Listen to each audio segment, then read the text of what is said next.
K Muraleedharan Lok Sabha തെരഞ്ഞെടുപ്പിൽ തൃശൂരിൽ തോറ്റു എന്നുള്ളത് കോൺഗ്രസിന്റെ മാത്രം വിഷയമായിട്ടാണ് പല ഘട്ടത്തിലും എടുത്തു പറയുന്നത്. എന്നാൽ യഥാർത്ഥത്തിൽ കെ മുരളീധരന്റെ വിഷയം കേവലം കോൺഗ്രസിന് മാത്രമേറ്റ ഒരു വിഷയമാണോ? ഇത് ശരിക്കും നടന്നത് ബി ജെ പിയുമായിട്ടുള്ള കോൺഗ്രസിന്റെ അല്ലെങ്കിൽ യു ഡി എഫിന്റെ വോട്ട് കച്ചവടമാണ്.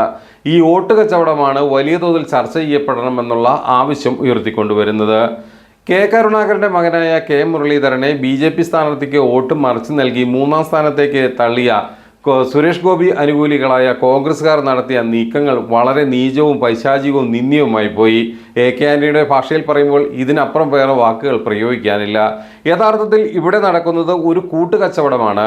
ഇതേ കൂട്ടുകച്ചവടം നടക്കാൻ പോകുന്ന പല മണ്ഡലങ്ങളും ഇനി മുന്നോട്ട് വരാനുണ്ട്. പാലക്കാട് ഉപതെരഞ്ഞെടുപ്പിലൊക്കെ സംഭവിക്കാൻ പോകുന്ന ഇതാണെന്ന് വളരെ വ്യക്തമാകുന്ന റിപ്പോർട്ടുകൾ തന്നെ ഇന്നലെ പുറത്തു വന്നു കഴിഞ്ഞു. കെ പി സി സിയുടെ ഉപസമിതി കെ മുരളീധരന്റെ തോൽവിയെ സംബന്ധിച്ച് നടത്തിയ അന്വേഷണ റിപ്പോർട്ട് പരസ്യപ്പെടുത്താത്തതിനെതിരെ വലിയ തോതിലുള്ള ആക്ഷേപങ്ങളും ആരോപണങ്ങളും ഉയർന്നു വരികയാണ്. കാരണം ഈ വിഷയത്തെ എങ്ങനെയെങ്കിലും ലഘൂകരിച്ച് ഇല്ലാതാക്കുക എന്നുള്ളത് കോൺഗ്രസ്സുകാരുടെ ലക്ഷ്യമായി മാറിയിരിക്കുന്നു. കാരണം കോൺഗ്രസ്സുകാരുടെ ലക്ഷ്യമായി മാറി എന്ന് പറഞ്ഞാൽ ഇതിലെ പല കാര്യങ്ങളും പുറത്തു വന്നാൽ യഥാർത്ഥ കെ പി സി സിയിലെ ഉന്നതന്മാർ, കെ പി സി പ്രസിഡന്റ്, പ്രതിപക്ഷ നേതാവ് വി ഡി സതീശൻ അടക്കമുള്ളവർ പ്രതിക്കൂട്ടിലാകുന്ന സാഹചര്യം വരും. കെ മുരളീധരനെ തകർക്കാൻ നീക്കം നടത്തിയവർക്ക് പിന്നിൽ വലിയ തോതിലുള്ള ഒരു ഗൂഢാലോചന നടന്നിരുന്നു എന്നുള്ളത് വ്യക്തമാണ്. കേവലം കെ മുരളീധരനെ തകർക്കുക എന്നുള്ള ലക്ഷ്യം മാത്രമായിരുന്നില്ല, തങ്ങൾക്ക് അർഹമായി കിട്ടിയ സ്ഥാനങ്ങൾ മറ്റുള്ളവർ തട്ടിയെടുക്കുന്നതിനെ തടയാൻ പോകുന്നു എന്നുള്ള രീതിയിലുള്ള പ്രചാരണങ്ങളാണ് ഇവിടെ കൊഴുപ്പിക്കപ്പെട്ടത്.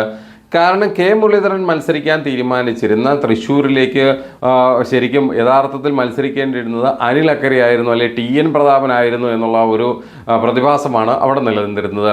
അതുകൊണ്ട് തന്നെ ടി എൻ പ്രതാപന് വേണ്ടി വലിയ തോതിലുള്ള മുന്നൊരുക്കങ്ങളും മറ്റ് തെരഞ്ഞെടുപ്പ് പ്രചാരണങ്ങളും എല്ലാം വലിയ തോതിൽ മുന്നോട്ട് പോയിരുന്നു.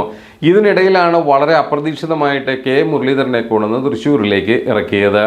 ഇതോടുകൂടി ടി എൻ പ്രതാപനും സംഘവും ഇതിനകത്ത് വലിയ തോതിൽ അവർക്ക് അസംതൃപ്തി ഉണ്ടായി, വലിയ നീരസമുണ്ടായി, സങ്കടമുണ്ടായി, ബുദ്ധിമുട്ടുണ്ടായി. സീറ്റും സ്ഥാനവും നഷ്ടപ്പെട്ടതിനെ തുടർന്ന് തനിക്ക് എതിരെ വന്ന എതിരാളി എന്ന് പറയുന്നത് കോൺഗ്രസിലെ തന്നെ സ്ഥാനാർത്ഥിയായി മാറുന്ന സാഹചര്യവും ഉണ്ടായി.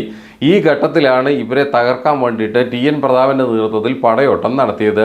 ഈ പടയോട്ടം വലിയ തോതിൽ വിജയം കണ്ടു എന്ന് മാത്രമല്ല, കോൺഗ്രസിനെ തന്നെ കേരളത്തിൽ അങ്ങോളം ഇങ്ങോളം തകർത്തെറിയുന്നതിനപ്പുറത്തേക്ക് കടന്നുപോയ ഒരു സംഭവമായിരുന്നു.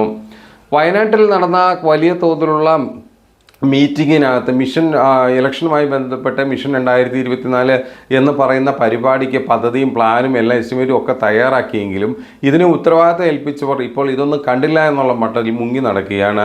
രമേശ് ചെന്നിത്തലയാകട്ടെ ദേശീയ തലത്തിലേക്ക് നീങ്ങി ദേശീയ രാഷ്ട്രീയത്തിൽ ശ്രദ്ധിക്കുന്നു എന്നുള്ള തരത്തിലേക്ക് കാര്യങ്ങൾ നീക്കിയിരിക്കുന്നു. കെ സുധാകരനാണെങ്കിൽ ഇപ്പോൾ ആ മിഷൻ 2024-25 പറ്റി ഒന്നും മിണ്ടുന്നില്ല. കാരണം അതിനെക്കുറിച്ച് കാര്യങ്ങൾ മിണ്ടിക്കഴിഞ്ഞാൽ കൂടുതൽ കുഴപ്പങ്ങൾ ഉണ്ടാകുമെന്നുള്ളത് കൊണ്ട് പുള്ളിക്കാരനും മിണ്ടുന്നില്ല. വി ഡി സതീശനാണ് ഇതിൻ്റെ കൺവീനറായിട്ട് ഇതിൻ്റെ നോക്കി നടത്തിപ്പുകാരനായിട്ട് വന്നത്. അയാളാണെങ്കിൽ ഈ വി ഡി സതീശനാകട്ടെ ഇതിനെക്കുറിച്ച് അറിഞ്ഞ ഭാവം പോലും നടിക്കാത്ത രീതിയിൽ കാര്യങ്ങളെ മുന്നോട്ട് കൊണ്ടുപോവുകയാണ്. ഏതായാലും വരാൻ പോകുന്ന തദ്ദേശ സ്വയംഭരണ തെരഞ്ഞെടുപ്പിലേക്ക് അടുക്കുമ്പോൾ യു ഡി എഫിനുള്ളിലും വിശേഷിച്ച് കോൺഗ്രസിനുള്ളിലും നടക്കാൻ പോകുന്നത് വലിയ തോതിലുള്ള രക്തച്ചൊരിച്ചിൽ നിറഞ്ഞ ആക്രമണമായിരിക്കുമെന്ന് തന്നെയാണ് രാഷ്ട്രീയ നിരീക്ഷകർ കരുതുന്നത്.